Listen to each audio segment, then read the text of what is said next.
It is the owner and general manager of your Dallas Cowboys, Jerry Jones. Good morning, sir. Hey, great guys. Good to be on with you, Kevin, Corey, Mike. Good to be on with you, buddy. Matt.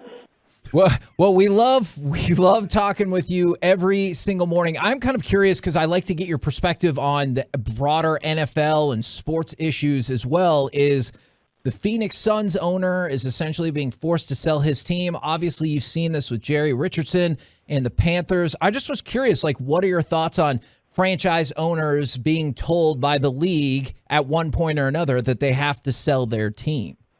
Well, I obviously wouldn't go to those specific team owner situations or relationships or how they've evolved or where they ended up, but I wouldn't do that. But I know this: it's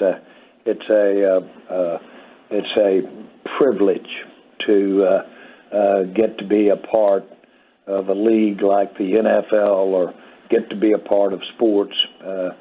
The way things have evolved over the last 20 or 30 years, there are parts of it that no one could have ever anticipated relative to social issues, relative to the responsibility that is involved when you have that much interest and that much attention. And it's unquestionably, it has certain great attributes to it. And so, on the other hand, it has created areas of behavior, expectation, or expectation about your views, misplaced as it may be relative to the individuals involved. It's still there. And so I respect that, and I respect that you need to do the right thing in the right places, whether it's workplace, whether it's society. So I get it. I've certainly appreciate just every day getting up and getting to be a part of sports in America, and certainly with the Dallas Cowboys.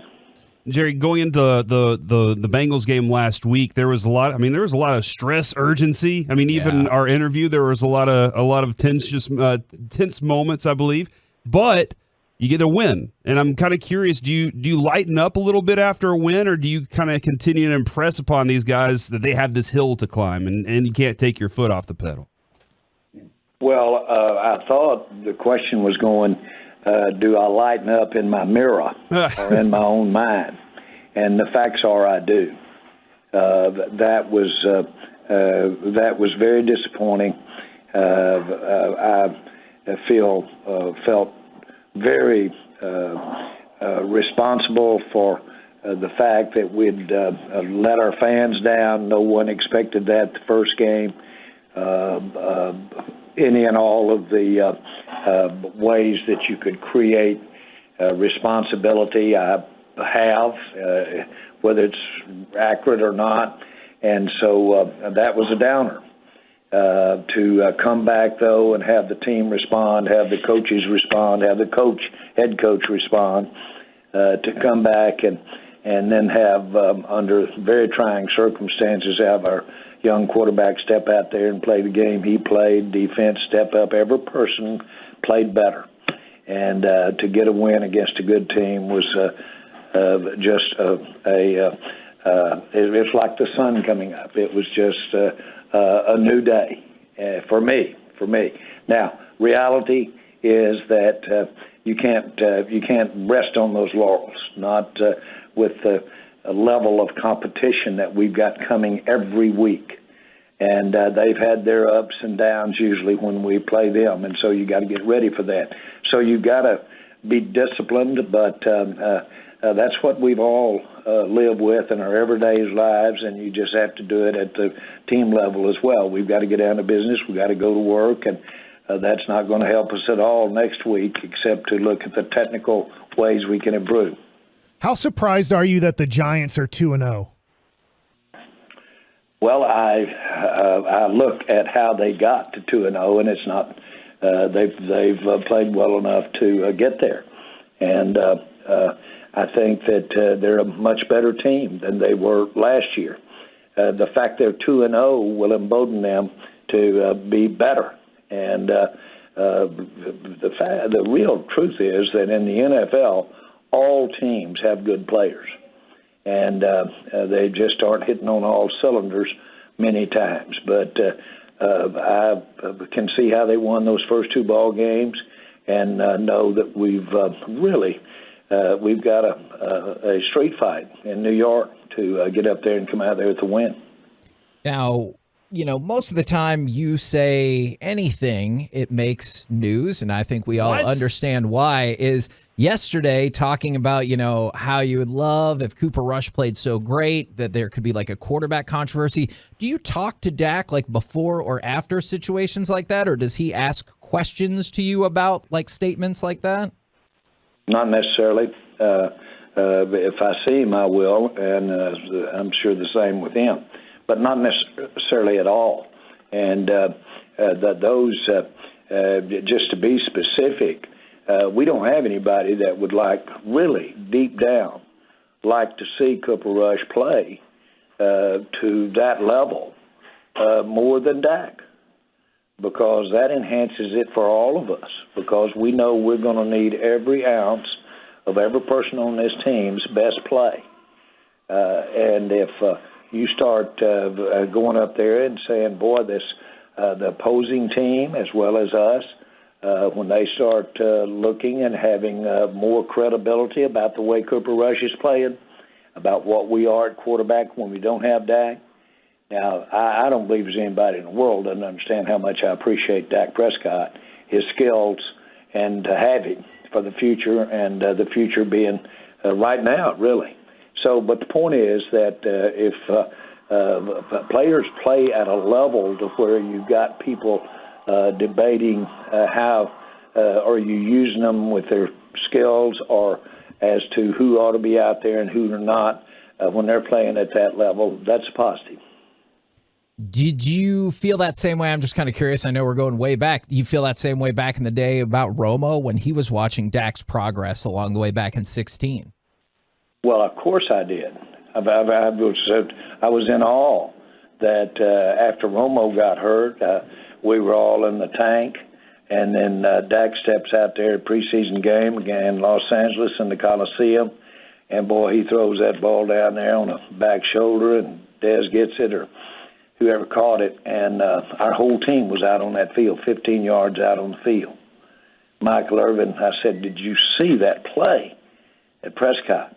And Michael said, I don't know about saw it, yes, but what I'm looking at is that team's 15 yards out on the field, everybody rooting for him.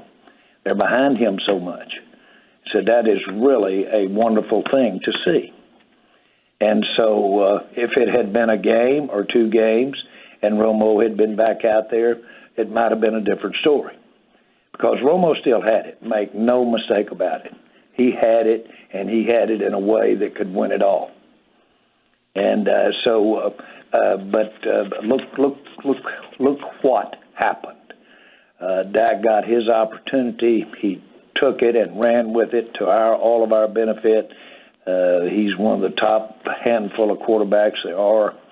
And so all of that is what happened sometime. And that was the context that we were talking about that, and everybody around there knew it. And, it would be awesome if the table was set for Dak to walk in, but you really would ultimately want Dak to come back in, not miss a beat, as long as everything's going along with winning, right? Absolutely, especially with the difference. Let's get the difference in the Romo thing. I spent a lot of time yesterday talking about how Dak got here with Romo as the quarterback. And again, one of my biggest shortcomings ever, one of them, of many, is to have had Romo and not won a Super Bowl. But the point is that we're not talking about that much time here. Dak is already out there going through the motions. I'm hopeful that he'll be there. That's another thing that people have gotten out of context here about predicting that he can get back or not get back. And all of that's conversation. All of that is what is the interest in what we're doing, the team. All of that's positive. But the difference specifically is that Dak here has just a matter of, if you will, now a week or two, as opposed to an extended period of time when Romo and Dak were in this same situation. So, Jerry, it's interesting because I love you've said this multiple times about Tony Romo, and you put it on yourself saying, I just didn't make the right decisions to give him the best opportunity to win the Super Bowl. What specifically were those decisions that we're not sitting here 5 to 7 years from now with Dak Prescott saying, hey, I didn't do enough for Dak? What about those decisions as it might relate to Dak? I'm sorry, I didn't understand the question. So you say, hey, I put it on me. The reason Romo's not a Super Bowl champion is I did not do a good enough job as a general manager. I failed him. What were those failures so we don't see those same failures 5 to 7 years from now saying you repeat that same sentence, but you just change Romo's name for Dak's name? Well, that's a good question. That is a good question. And we've really, with Dak, we've really emphasized the offensive line. We've had one of the best offensive line. He's played behind one of the best offensive line there is in football the last several years. I like what we've had for him at running back. I like what we've had for him at receiver. And so the supporting cast, probably a little less his first 3 years on defense, but you can't have it all. You cannot do it all. You've got to give up someplace. But now then we've got a defense that should do a great job of balancing the attack or balancing the game, field position, and those areas. So, it's a whole concept. It's a special teams weapon that can give you some field position at the right time, turpentine, that type of thing. Those are supporting things that really say, well, Jerry, that's just makeup of team. No, it's supporting your quarterback, or it's asking your quarterback to play above shortcomings. And that's what I'm trying not to do. And that switches around. Now, when you talk about the potential supporting cast around Dak on both sides of the ball, I am kind of curious. Did you look at last night's game or maybe even the week before and you look at what Amari Cooper did and you think, maybe that was not the way to go? Well, Amari Cooper the issue with Amari Cooper was how much we were paying him and what we could do with that money completely. And Amari Cooper is a real good player, top player. And should be able to be on any team there is in the NFL. But do you want to allocate that much money to it, or do you have that much allocation, or would you rather have a better offensive line? Had you rather have a better pass rush? You can't have it all, man. You can't have it all. And I'll never forget the very first meeting I had with a media person after I bought the Cowboys. They flew back to the home where I was living in Arkansas after I bought the team, and I was on a jet plane. And a 5-year-old Bronco picked me up at the plane, muddy. And the guy gets off and said, "This makes no sense. A muddy 5-year-old Bronco and you're flying in a jet. What's wrong with that picture?" I said, "It's perfect sense. You drive a 5-year-old Bronco to get a jet. You can't have it all." You still have that Bronco, Jerry? It may be down at one of these hunting clubs someplace. We don't we don't get rid of too many of those ones that can still putter around. Plus, got memories in it. Now that one had a lot of memories. I had a lot of fun in that Bronco on the prairies of Arkansas. Jerry, you're headed up to New York, and it seems like a 50-50 game when you go to New York, 50% Cowboy fans in the stands. I was wondering from 1989, I know there's been Cowboy fans around the country ever since you bought the team, but what city has changed the most into more of a Cowboy stadium than it was in 1989, 1990? Boy, I don't know that we've gained on it at all in the stadium as far as having more support. Philadelphia is emboldened, and they've always been hostile. That's not a bad thing, by the way. I frankly don't think there's a stadium that I could think about that has diminished in their enthusiasm to beat our butt. And so that's good. The cities, I said this yesterday, the cities are one of the great things about the Cowboys, to get to go play in those great cities, play them there every year, Philadelphia, Washington, New York. That's big time, and that feels so good. To me, that's pro football. I love college. I love the college town. Love the campuses, love all of that. But pro football to me is downtown and city, and it's Gallagher's Bar there in New York. It's that type atmosphere, and so just the aura of playing in cities, going in there and having the kind of if you will, trappings that go around pro football fire me up. Jared, do you have any thoughts on Jalen Smith signing with the Giants the week you guys are about to play them? Well, that's the way you do it. If you can and you have a spot and you can bring somebody in that can give you some information that could be helpful, give you some knowledge about a scheme or a player, that's the way you do it. You concerned about what Jalen knows about this defense? That's cricket. Okay, all right. Go ahead. And how eager are you to see Jason Peters and Michael Gallup take the field? Very, very, both. And Michael has really been looking great out there at practices. There's no question that can be a big asset to us. So was missed and needed. Peters is a Hall of Fame player that needs to get in shape.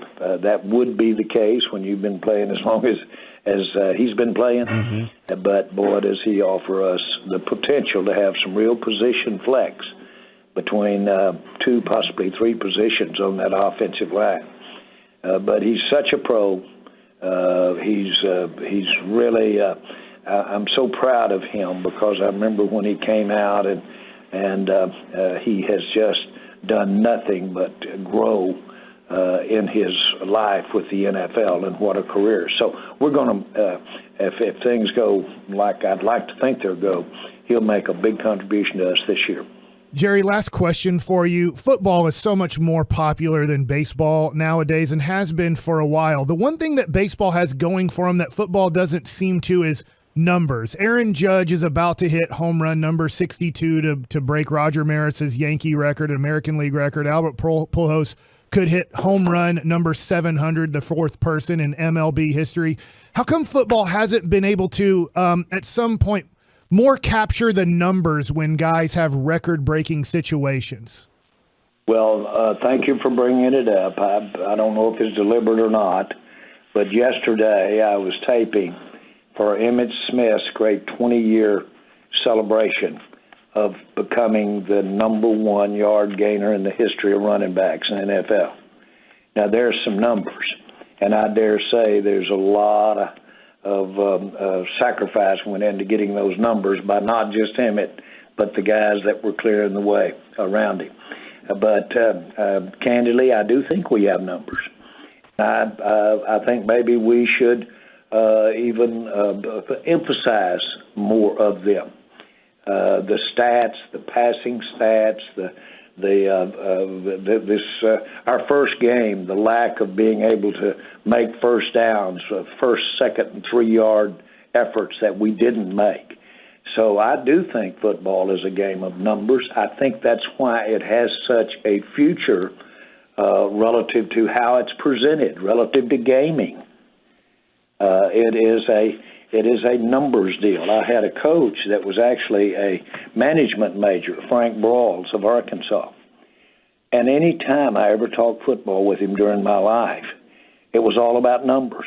It was 2-on-1, 3-on-2.